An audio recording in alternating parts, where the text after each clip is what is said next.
welcome to Bringing Jesus Back into Focus. I think this is the chapter from the book, The Gospels of Jesus Unplugged, Matthew part 4. So I've cut Matthew up into various sections, so that's a very long chapter of the book. And I'm Christopher John Joseph, and I've been a Christian since 1957 when I was born, but I left the Jewish Christian Catholic Church when I was about 16 or 17 because they were teaching a lie that there's only one God in this book called the Bible, which is actually the Jewish religion, the Old Testament, which makes up most of the Bible. I'm not sure why we got that in the Christian church at all. And then they've got the smaller section of Jesus' words, which is the Christian religion.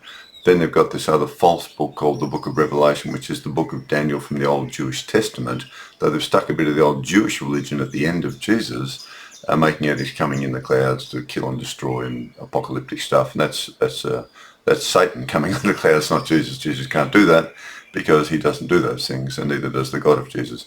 So I left and studied Buddha's teachings and other teachings when I was in my early 20s sort of thing.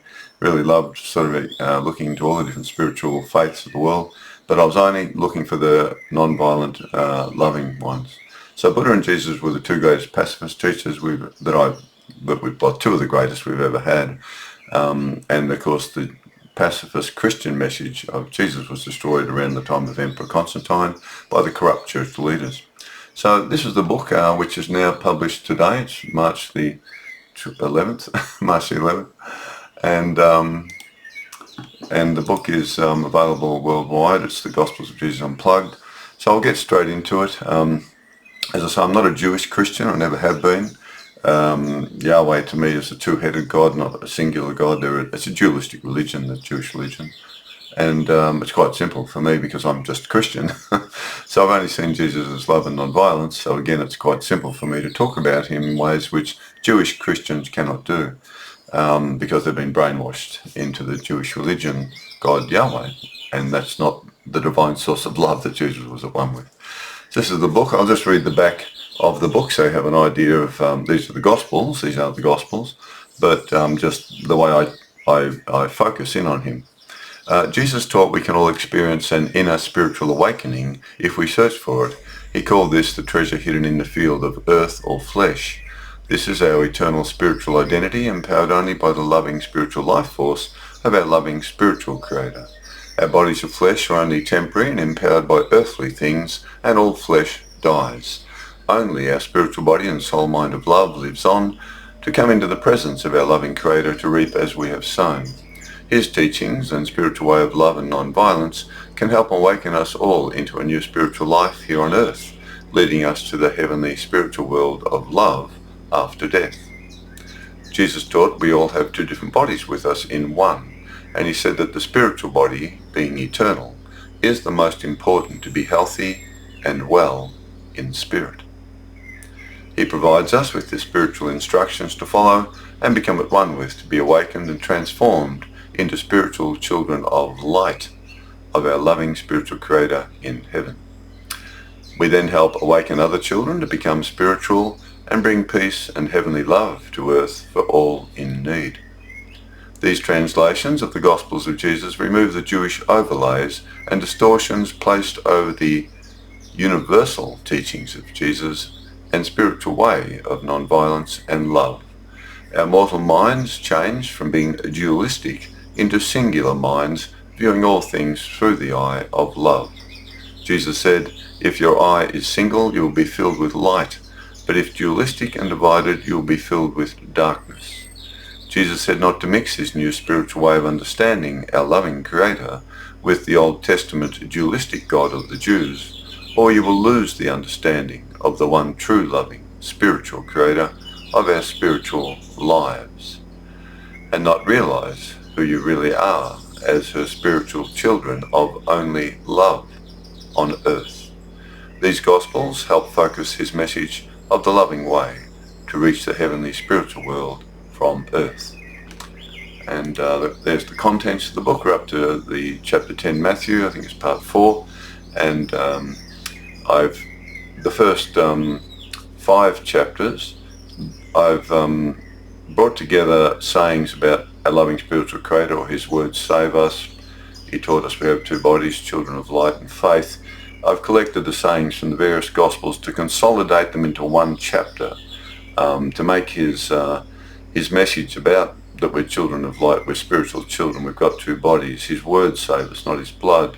I've brought these together so they're more powerful, they're stronger. The effect is more resonating into you as you see, like miracle after miracle after miracle he performs, or that he keeps saying, my words will save you, follow my words, understand my words, listen to my words, they'll transform you. So it's once you realize he's really impressing upon you, look, listen to my words. That's what will save you. And in fact, at the Last Supper, he says to the disciples, you are clean now because of the words I've given you. It's not his blood that cleans us, it's his words. He said so. So that's the contents. And so we'll get on to where we're up to for part 4 of Matthew. We're few spiritual labourers. Few spiritual labourers. We haven't got enough, he said. Pray for more. Okay, we'll move into it. Few spiritual labourers. Matthew 9:36-38. When Jesus saw, oh, by the way, when I have these other Mark, Luke, I refer to where these sayings are in the other Gospels, and all I've done is combine the Mark saying and the Luke saying together into this one saying. So in my translations of the Gospels, the 5 Gospels, Matthew, Mark, Luke, John and Thomas, you won't get repetitions of the sower of the seed parable, or even this few spiritual labourers. Instead, I've combined all the points together, compounded them into the one dialogue. So it's just easier to read it once rather than have to read it 2 or 3 times with slight variations. I've just put them into the singular event itself, combining the 2 or 3 different versions. When Jesus saw the multitudes, he was moved with compassion for them, for they were harassed and scattered like sheep without a shepherd. Then he said to his disciples, the harvest is truly plentiful, but the spiritual labourers are few. Therefore pray our loving spiritual Creator sends out labourers into the harvest to gather her children home. Author. With the rise of the cult of the materialists in this world, and the satanic warmongers still prowling and murdering children, more than ever we need true spiritual children of love and non-violence to awaken and stand forth against all the evil in this world. We sure need a spiritual revolution now for children to wake up and become dedicated pacifists like Jesus was, and Buddha and others. The 12 disciples, Matthew 10:1-15. Jesus called his 12 disciples, and he taught them how to have mastery over unclean spirits, to cast them out, and to heal all kinds of disease and weakness. Now the names of the 12 apostles were these: Simon, who is called Peter, and Andrew his brother, James the son of Zebedee and John his brother, Philip and Bartholomew, Thomas and Matthew the tax collector, James the son of Alphaeus and Lebbaeus, whose surname was Thaddeus, Simon the Canaanite, and Judas Iscariot, who betrayed him. Disciples instructed. Matthew 10:5-15. And before sending them out 2 by 2, Jesus said to the disciples, before going on the road to the Gentiles and entering the cities of the Samaritans, first go to the lost sheep of Israel. And as you go, proclaim, saying, I bring the kingdom of the heavenly spiritual world for you to find and be near to. Heal the sick, raise those dead to their spirit back to life, cleanse the lepers and cast out demons. Freely you have received the loving spiritual life force of heaven, so freely give it to others. Procure neither gold, silver, nor copper coins for your money belts, nor a bag for your journey, nor 2 tunics, nor sandals, nor staves, for a good worker is worthy of his keep. And whatever city or town you enter in, inquire who is suitable to hear you, and stay with them until you leave that place. As you enter the house, say, peace be upon this house. And if the household is suitable to hear you, let your peace rest upon it, and stay in that house, eating and drinking whatever they offer you. However, if the household is not suitable to hear you, let your peace settle back into yourself. And if anyone will not receive you or listen to your spiritual words, then leave that house or town and let the dust falling from your feet as you walk away to be a witness to them." So they went out and taught people that they must have a change of mind and heart and become spiritual. And they cast out many demons and anointed with oil many who were sick and healed them. When they returned, they joyfully told Jesus, "Master, even the demons are subject to your name." Author. The original teachers of the spiritual way of Jesus were like beggars, relying on the generosity of those they taught, just as Jesus did. And he advised them to be frugal and only carry the essentials that they needed and avoid excess material things. This is where the vow of poverty comes from for many Christians, so they may concentrate on their spiritual life and share it with other children. Some Jewish Christian church leaders no longer follow this way of simple living and amass fortunes, setting a bad example for other followers of Jesus. Jesus also said to keep searching for anyone ready to hear the spiritual way of love that leads to heaven, even if some others may reject it. Be sheep among wolves, Matthew 10:16-23. Jesus said, "Behold, I send you forth as sheep in the midst of wolves. Therefore be as discreet as serpents and harmless as doves. But beware of worldly men, for they can deliver you up to the councils to punish and whip you in their synagogues. You will be brought before governors and kings on account of following me, to be a witness of the spiritual teachings and way of love for them and for the Gentiles. But when they deliver you up to them, do not worry about what you should say or how you will say it, for you will be given the words to speak in that hour. For it is not you that speaks, but the spiritual life force of the loving Creator in you that inspires the words for you to speak. You will be betrayed even by parents and brothers, relatives and friends, and they will even put some of you to death. You will be hated by all because you follow my spiritual way of love and non-violence. But endure in this way until the end of your journey here, and then you will be safe in heaven, and you will have your soul and spirit alive and well. And whenever they persecute you in one city, flee to the next." Author. All followers of the spiritual way of love and non-violence in this temporary earth world can expect to be persecuted, but we must stay strong in our spiritual body and soul identity and keep it filled with our loving Creator's loving spiritual life force, ready to enter the eternal heavenly spiritual world after the death of our body of flesh. Students become teachers.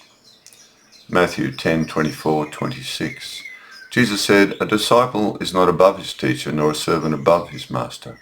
It is fulfillment that a disciple becomes the same as his teacher. For when he is fully taught and understands the spiritual way, he will be like his teacher of the way, just as a servant will be like his master. If they call the master of the house Satan, how much more will they call those of his household satanic? But do not fear them, for there is nothing covered that will not be revealed, and hidden that will not be known. What I explain to you that has been obscured in darkness, speak in the spiritual truth of light. And what you hear with your ear, proclaim from the rooftops. Do not fear those who can only kill your body of flesh, but do no more harm to you.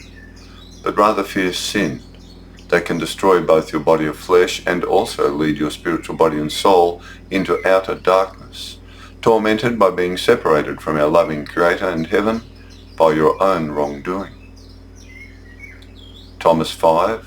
Jesus said, "Know what is within your sight, and what is hidden from you will become clear to you. For there is nothing hidden that will not be revealed." Author. Jesus taught we can all become exactly like him right now by understanding his teachings and spiritual way to awaken our spiritual life. He is not the only child of our loving spiritual Creator, as the Jewish Christians wrongly teach, but certainly a fully awakened child, as we must also become. In the Thomas saying, Jesus is telling us if we understand the nature of the temporary material world around us, we will realize it is not perfect and search for the spiritual heavenly world instead, which is perfect, which will then come into view in our life on earth. So Jesus also says there that what I explain to you that has been obscured in darkness, speak in the spiritual truth of light. The true nature of the divine loving spiritual creator is obscured in the darkness of the Yahweh war god, the murdering genocidal war god Yahweh. And then there's another Yahweh called the God of loving Yahweh. They're two different gods, completely different forces. One is a loving God called Yahweh. One is a violent, dark, brutal, murdering God, evil. So the true identity of God, he's saying, was obscured by this dark, evil Yahweh, the war god. The Romans worshipped the exact same war god, but they didn't call it Yahweh, they called it Mars. The Greeks called their war god Ares. The Egyptians called their brutal, violent, genocidal war god, the same as Yahweh, one, Sekhmet. So Sekhmet, Ares, Mars, Yahweh one, they're the exact same God. Brutal, murdering, violent, revengeful, lying war gods. And they all followed them. That's why the Jews went down to Jericho and slaughtered everyone, because Yahweh the war god told them to do it. So they went and did it. Of course, no war god tells you to do it. You do it yourself. So only the God of love can inspire you to do what loving things we need to do. I'm not sure if there's an evil force that inspires children to become satanic, but they certainly have satanic thoughts out of a false identity. So obscured in the darkness, so Jesus explains to the disciples, this divine source of our spiritual life is only love. He's revealing this to them, and that's what he's saying. So once what's hidden from you, once you see this, he's saying, once you see there's two Yahwehs, know what is within your sight. There are two gods, he's saying to the Jews in particular. You're worshipping two gods, just like the Romans and the Greeks and the Egyptians and everyone else. One's a brutal war god, stop following it. Once you see this, then what's hidden from you will become clear. You'll realize then, we're supposed to be only following this loving God. So that's what he's saying, along with a few other things.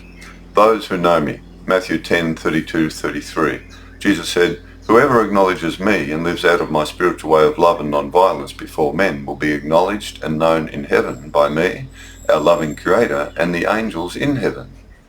But he who does not acknowledge or live by my spiritual way of love and non-violence cannot be in the heavenly spiritual world of our loving Creator. Author. Jesus is clearly saying we can all become exactly the same as himself and be awakened spiritual children of our loving Creator in the heavenly spiritual world while still here on earth. He understands the darkness that existed covering the truth of our loving Creator, who is only love, and he removed it to reveal and bring us into the truth and light of her pure love and eternal existence in heaven.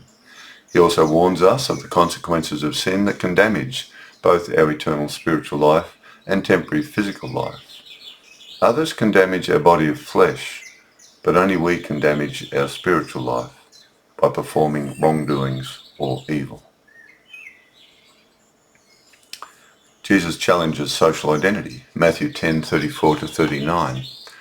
Jesus said, do not think my coming will bring peace on earth, for I bring a sword of spiritual truth that causes division amongst children. The spiritual truth will cause a son to go against his father, a daughter to go against her mother, a daughter-in-law against her mother-in-law, and a man's foes will be those of his own household.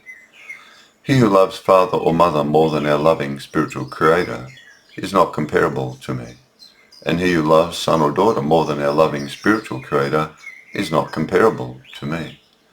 And he who does not take up his cross and follow after me in the spiritual way of love is not comparable to me.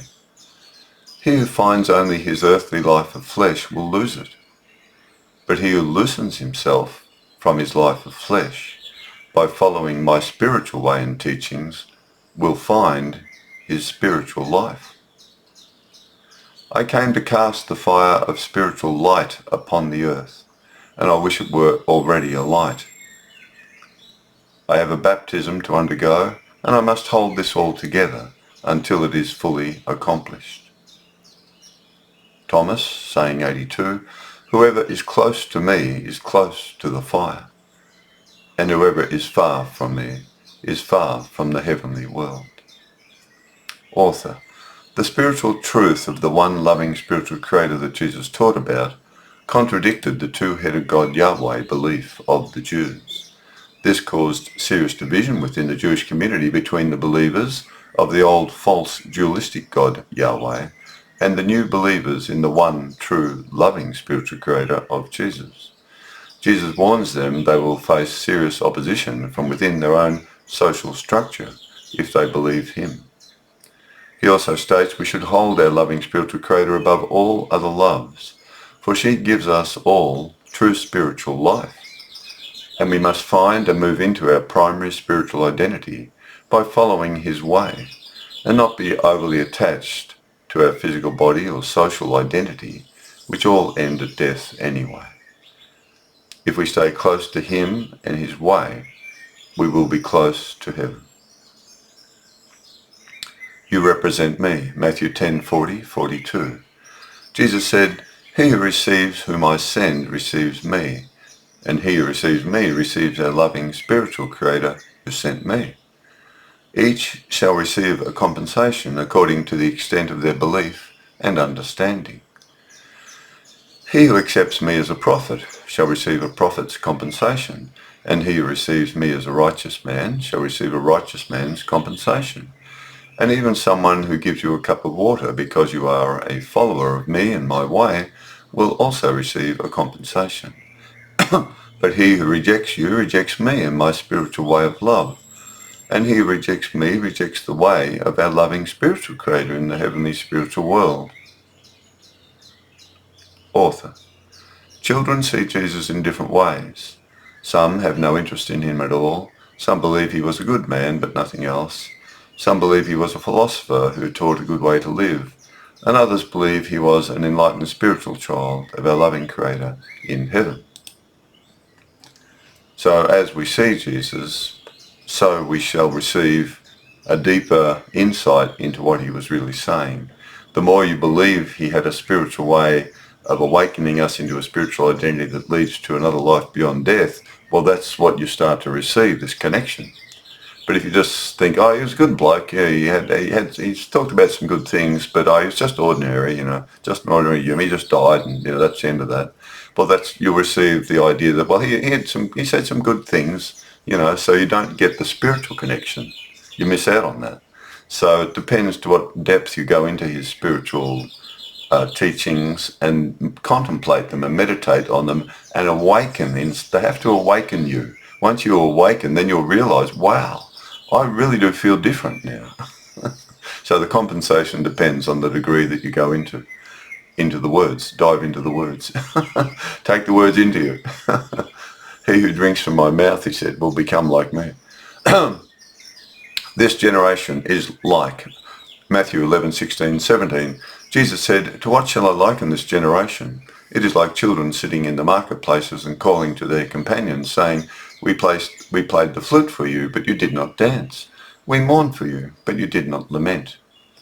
In Thomas, saying 28, Jesus said, I took my stand in the middle of the material world, and in flesh I appeared to people. I found them all drunk, and I did not find any of them thirsty. My soul ached for these mortal children because they are blind of heart and do not see that they came into the world empty, and they will also seek to depart from the world empty. But now they are drunk. When they become sober, they will change their minds. Author. Jesus is sorrowful that children were being intoxicated with temporary material things and were not thirsting after the spiritual truth and heavenly life that he was bringing to them. But once the material civilizations with its material way of life collapse, children turn back to search for a deeper meaning and spiritual life. Children find the truth. Matthew 11:25-27.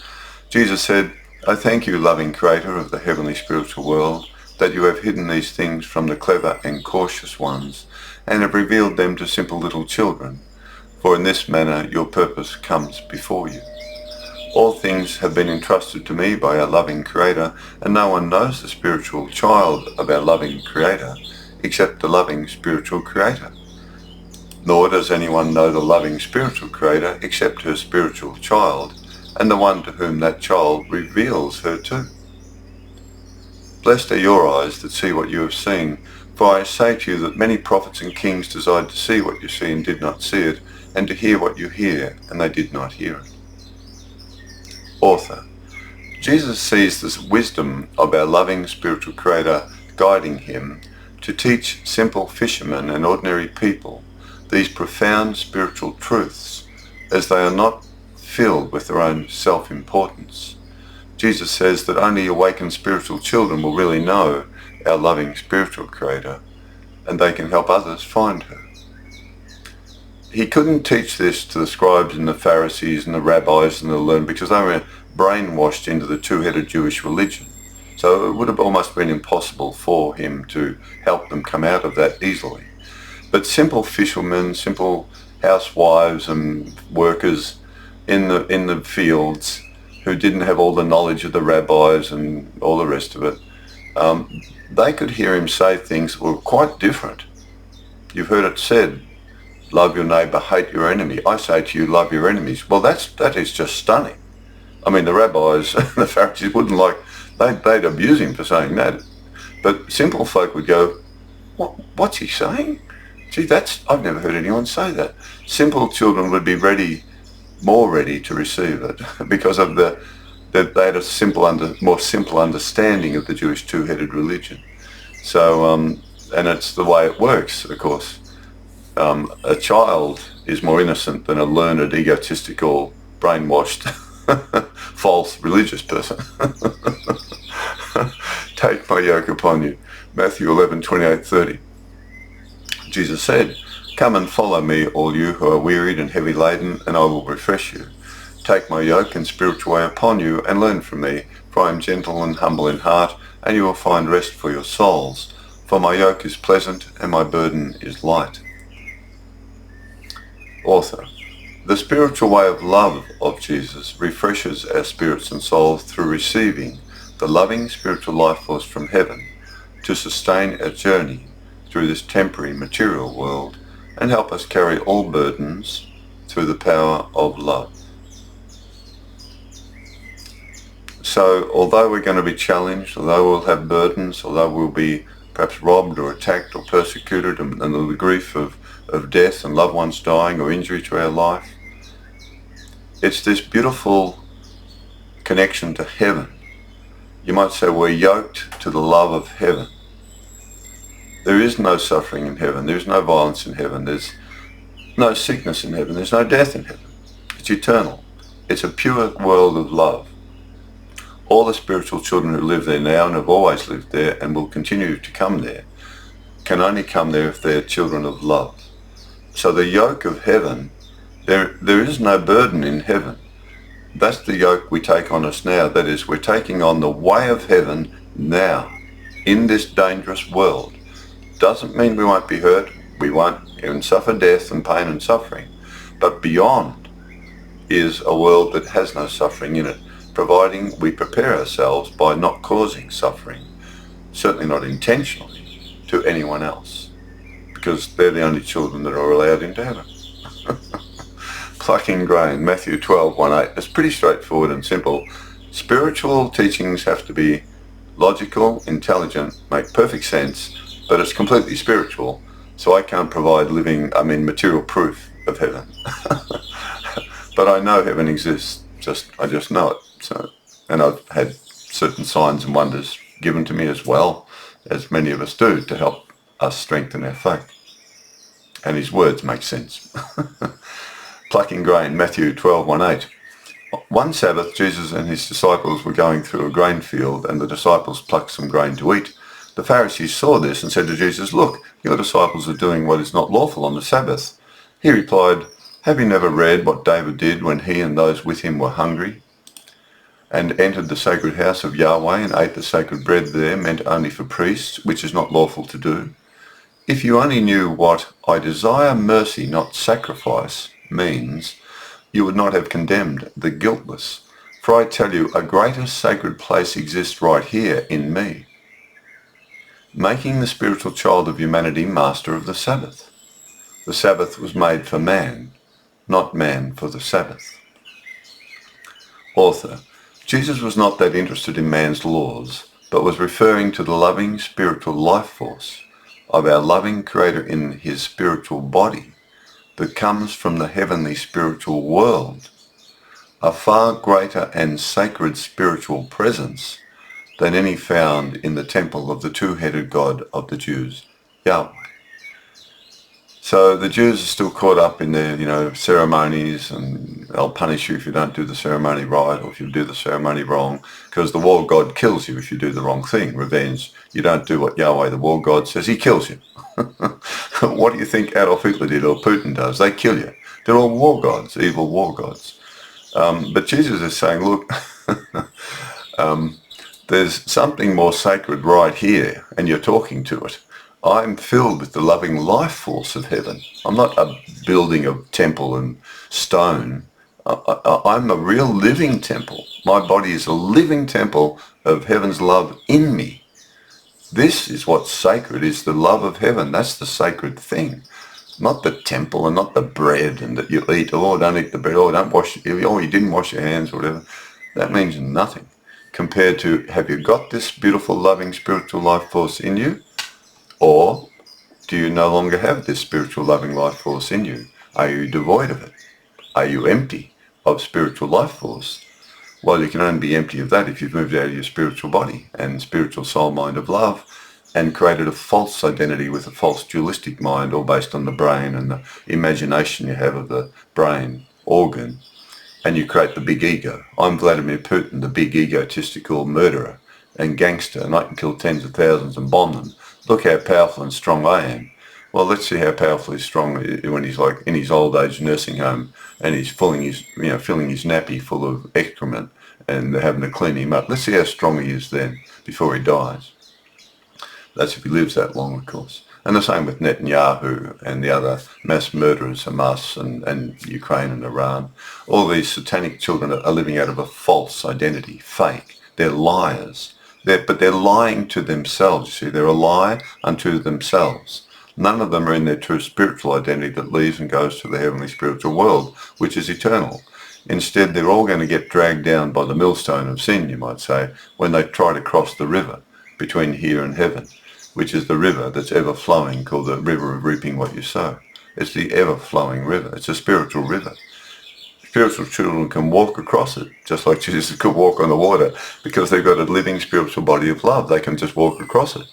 But, Putin, the entire Russian army, the entire Israeli army, Netanyahu and his cabinet, Ukraine army, Iran, all of them, and all the armaments industry supplying armaments, and all the countries supplying armaments to kill and murder children of God, none of them can walk across the river in their spiritual body, because they're all now living out of a false, stinking, filthy identity that stinks.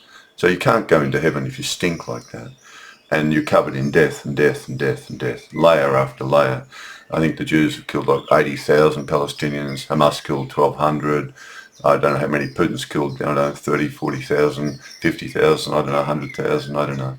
But the thing is, these are the amount of deaths that they're all going to have to undergo now before they get anywhere close to entering heaven, you see. That's the law of reaping what you sow, or karma, as Buddha taught.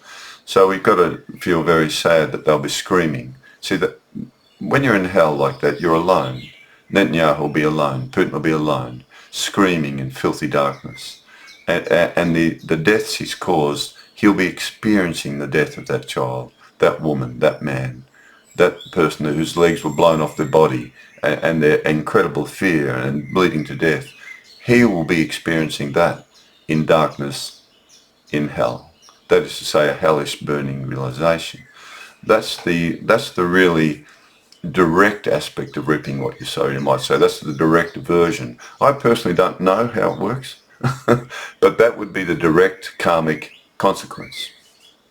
And because the child that they're murdering, these satanic children, that child's died, and the fear and the agony of their body dying, screaming, all the fear and everything they've undergone, the horror of that, the horror, they will experience that actual memory of that child, that feeling, that experience, the pain, the crushing of their skull under the building collapsing under them.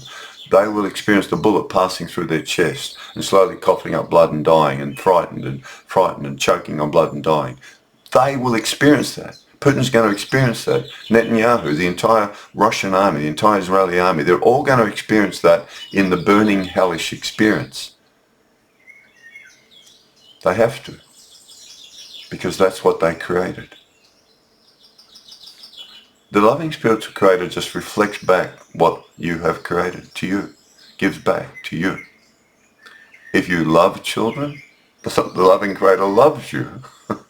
And you are received into the arms of love, because that's all you ever gave out, so that's all you ever received.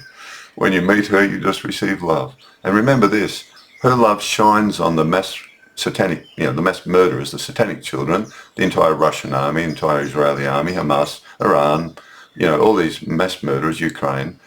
Her love shines on all these filthy, stinking murderers, the satanic soldiers, and murderers and killers and leaders. But the trouble is, she's also truth. So the trouble for them is, she knows everything they've done. She knows everything about the children they've killed. She knows all their experiences. I say she, you can say he. If you want to say God's he, that's fine. But I try to cut all ties with the Jewish religion, so I say she. And she also, that pronoun she, it has both female and male pronouns in the one word. So, and God's beyond gender. So they're going to experience that in complete filthy darkness, stinking. And they're going to be screaming their heads off, just like the little baby that Putin or Netanyahu crushed to death or killed or bombed or blew apart, or the Russian soldiers, or the Israeli soldiers, or the Hamas soldiers who killed the Israelis. They're all going to experience the same experience of death that the child they killed experienced. But my understanding is they will literally experience it. I mean, they'll literally experience it. Their mind, their body of flesh is dead back on earth, that's finished. But their spiritual body, covered in all these layers, one by one, her light and truth shining on them, her love and light will reveal to them these deaths, and then they will experience them one by one in pitch darkness. But they'll also know that she does exist. There is a heavenly world. They are so far from it now, they're going to feel like they're eternally in screaming hell of their own making, of death and destruction and murder and suffering of all these other children. No, they'll think it's never going to end. My personal understanding is eventually, maybe after centuries of suffering, the massive murders they've killed, of children they've killed, the massive death experiences, however long they've taken, however many they've murdered now, the satanic children. Unless they repent, of course, they can always repent. But you know how it is. The deeper you dig that hole, you keep digging down into the darkness. But eventually maybe her light will start shining through their screaming. I mean, Putin will be screaming his head off, screaming, crying, wailing like a little baby, because he'll be experiencing such massive suffering. All the women he's killed, the elderly people, the children, they'll be his deaths now. They'll be his experiences. That's going to happen as far as I understand the teachings. In pitch black darkness by himself, just his mind and nothing, just space. Just darkness, nothing, no form, no up, no down. And he thinks it's going to be eternal. That's what's going to happen to him now because of so many deaths, so many layers of death around him now that he's placed there, of other children that he's killed. It's so pitch black that he'll be so scared out of his wits now that he's there forever. But he's got the knowledge now that there is heaven and it's too late. So that is the horrific mental hell these people are going into. The entire Russian army, the entire Israeli army, Hamas, Iran, Hezbollah, whoever it is that's killing and murdering, they're all satanic. So they have to go that way. So Jesus' teachings are all about, well, become a child of light. Don't go that way. Your spiritual body is filled with light and love. So if you stay in that spiritual identity, you can't go into the darkness. You become the thing that the darkness is frightened of. All these satanic children, they hate pacifist children. They hate children who won't join the army and kill, They try to force you to do it. And if you don't do it, often they'll throw you in prison. Because they're satanic, So all the pacifist children in this world who are just passing through, and we're going to a more hopefully a more beautiful world. Hopefully I'll be there too, I hope, as I hope everyone will. But, you've got to choose to go there. Otherwise, if you choose to go to hell, that's your choice. So his teachings are really extraordinarily beautiful, and they constantly just guide you through this dangerous world of don't become a false shadow and move out of your spiritual body, stay in your spiritual body. But then you say, oh, but I can't see it. He goes, don't worry, I'll explain to you how it feels to be spiritual. If someone hurts you, forgive them. Try it, and you do it, and you realise, oh, gee, I'm feeling different. I forgave that person, I feel lighter about that. I'm not carrying a heavy burden of hate or something. So he guides you into becoming into the lightness of being, it's called. You start to become spiritual. It still doesn't mean bad things won't happen to us and all that. This is the material world. This is the world of suffering. So we're going to suffer. Everyone does. Even the greatest saints suffer. My mother suffered. She was a saint. Lorraine was a saint. She suffered. Lived to 101. She was easily the most intelligent follower of Jesus I've ever known. She had what I call intelligent faith. So beautiful. We were so close, like friends. We both had the same view. So I'm very blessed to have had her as my mother, earth mother. But we've got this other divine being that creates our spiritual body, and that's the loving spiritual creator. So I'll leave you with that, and we'll move on to the next part, because otherwise I ramble a lot. Only because I love talking about him. And I speak from the heart, so there's not a lot of theological university degree stuff here, and it's not dry. At least I hope it's not too dry. It's about become love, do it now. The evil in the world, we're never going to defeat evil children by becoming evil ourselves. They're going to hell, all those children. Hell exists, but it's that burning realization of what they've done in a degree of darkness. And you reap what you sow. Anyway, there we go. So that's that part. I think it's part 4. I'll have to check. And then I'll do the next section. As always, love your way to heaven. It's your choice.